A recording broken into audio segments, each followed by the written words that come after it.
An all-night barbecue, a dance on the courthouse lawn. The radio aches a little tune that tells the story of what the night is thinking. It's thinking of love. It's thinking of stabbing us to death and leaving our bodies in the dumpster. That's a nice touch. Stains the night, whiskey and kisses for everyone. Tonight, by the freeway, a man eating fruit pie with a buck knife carves the likeness of his lover's face into the motel wall.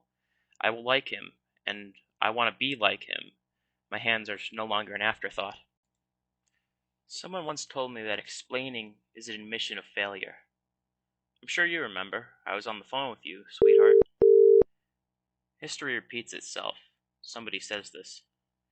History throws its shadow over the beginning, over the desktop, over the sock drawer with its socks, its hidden letters. History is a little man in a brown suit trying to define a room he is outside of. I know history. There are many names in history, but none of them are ours. He had green eyes, so I wanted to sleep with him.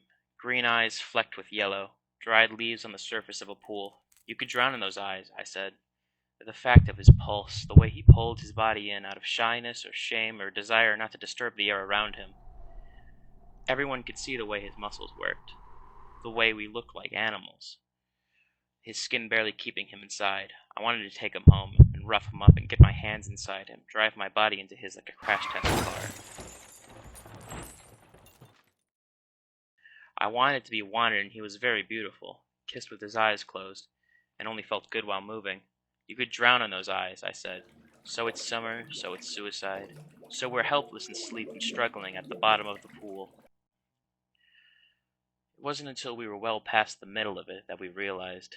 The old dull pain whose stitched wrists and clammy fingers, far from being subverted, had only slipped underneath us, freshly scrubbed.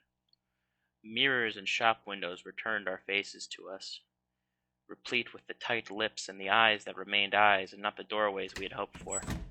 His wounds healed, the skin a bit thicker than before, scars like train tracks on his arms and on his body underneath his shirt. We still groped for each other on the back stairs or in parked cars as the roads around us grew glossy with ice and our breath softened the view through a glass already laced with frost.